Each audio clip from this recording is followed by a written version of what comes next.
Hello everyone, I'm Yana from Wanna Be Taller team. So today I'm with a patient who did femur lengthening with the Lon method. How many months it's been so far since the surgery? So it's been over a month and a half. I came here in the middle of May. Okay, so 1.5. I'm gonna ask him a couple of questions regarding the process so far, and he's going to answer them thoroughly in detail. He came from the United States. His name is Peter, and thank you very much in advance for sharing your experience. My first question would be, how have you been so far? So it comes in ups and downs. There's parts of this that are a lot harder and parts of it that are, I wouldn't say easy, but a little bit more manageable. Yeah. But overall, I would say as time goes on, it gets harder, but it's, at least in my experience, it's not usually like this constant agony or anything. There's going to be times where it's bad, but I've been able to, get through it so far. So I think it's like a heartbeat. Like sometimes the pain level increases during the nighttime, especially, and daytime it's manageable. But you receive the painkillers, and they also ease the pain, right? Yeah, the thing about the painkillers is I've done my best to actually not really take them very often because as of today, I'm at 5.6 centimeters, but I still have a long way to go, and I want them to be effective for when I need them to. But the few times in which I have taken them, they're very effective, and they do work. So you try to avoid consuming too much medication? At least until later on when I know I'm going to need it. All right then. So may I learn what is your goal height? So for me, I'd like to gain 9 centimeters, and that would put me just about between 176 and 177. So, even with some yoga, maybe stretch out, I'll be a good 5'10", which would be pretty amazing for me. Good. May I learn, how did you decide to do the surgery? I mean, what was the reason behind? If you don't mind. I've always known about this type of procedure, but I knew about this many years ago when the most popular one was on the tibias. And I think I remember seeing the Ilya method, big cage.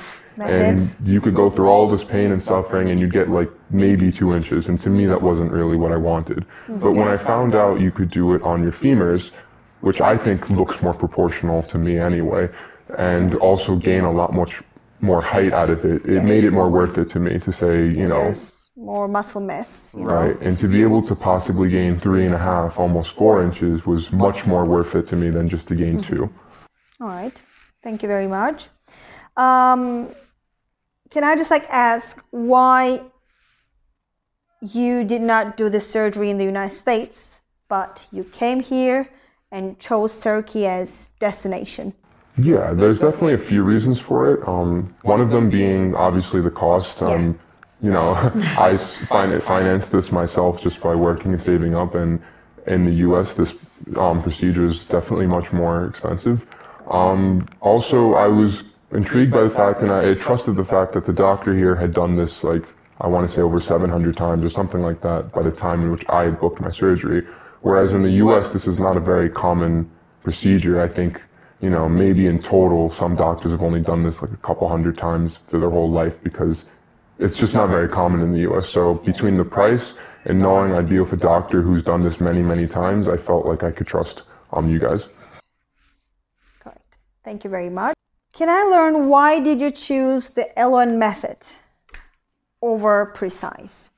Yeah, I think there's 3 main benefits to LON over Precise. Obviously, one, just the price of it. It is much more affordable. The second one is that you can theoretically gain a little bit more length with it.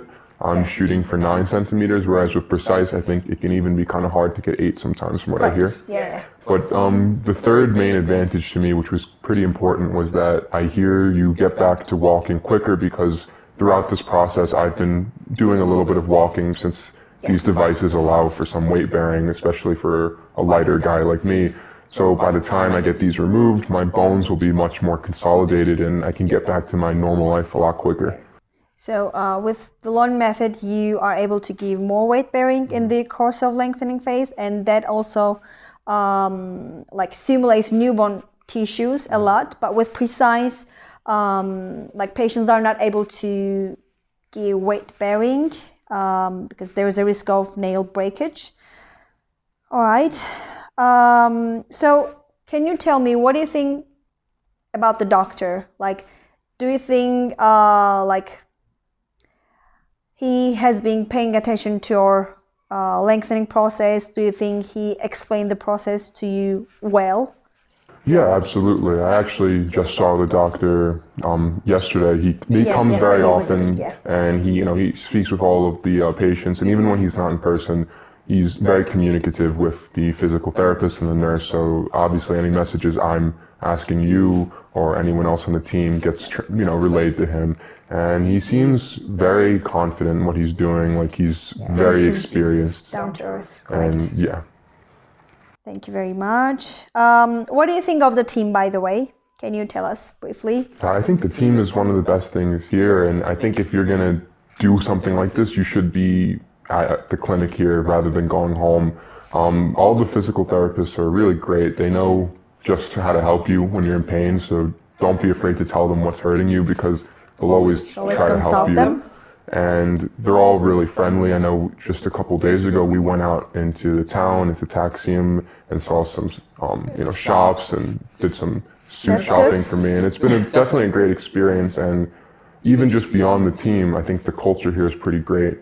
Being with the other, we're hospitable. in a case, exactly. We're hospitable. Yeah. It's helpful to see and hang out and socialize with the other patients because it really does make the time pass quicker, and it makes you feel a lot less alone. It makes you feel good that the other patients also are experiencing the same thing.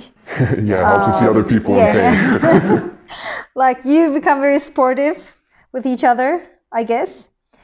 So are you satisfied with the services that you have been provided in this thing? Absolutely. I think this is a tough procedure. Definitely the hardest thing I've ever had to do, and I don't think there'd be anything you guys could do to make it easier than you already have. So. All right.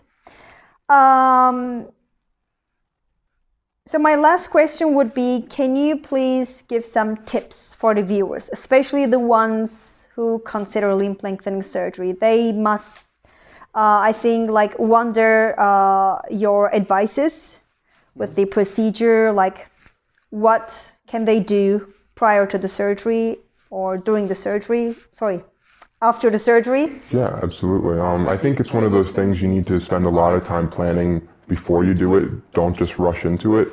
If you are able to, you should stop lifting weights with your legs and definitely do a lot of stretching because the more muscle you have on your legs, the harder this ends up being. And just even while you're here, I think one of the biggest and most important things you could do, because there's going to be nights where you don't sleep, you're in pain, you feel terrible. You need to have that resolve and think about, for me at least, I think about how great it's going to be when I come back and I'm taller than my friends and my family, and you really need to focus on that. Otherwise, if you don't really want it that badly, or you don't really, you kind of just a little bit want to be taller, I would say you shouldn't. You got to really want to do this, because if you do, you'll be fine, but you got to want it. You kind of just like overcome the pain, like the difficulties. Yeah. Let's say when you have strong reason behind. Can you just like slightly talk, like open the pain? How is the pain level? So yeah, I would say it comes in waves. Some of the worst pain is obviously when you wake up in the hospital. For me, that was probably the worst so far, coming out of just the anesthesia. Then after a week, it got a lot better to the point where I was feeling honestly decent. And then I did lengthening for about 1.5 millimeters a day versus 1, because I'm here for a very limited amount of time and I wanted to make sure I had enough time to recover before going back home. And I only did it for 10 days, but it was extremely painful for me. I believe that was around week 2 or 3.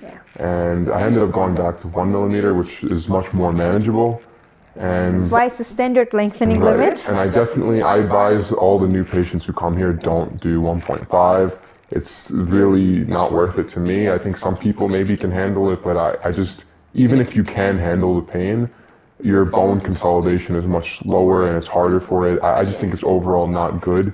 You're better off planning to have more time here than to try to rush it. I mean, technically it's possible to do 1.5 a day, but still most of the doctors, including Dr. Unisearch, like don't recommend that much because it might affect the bone healing, it might affect the muscles, it can increase the nerve pain, etc.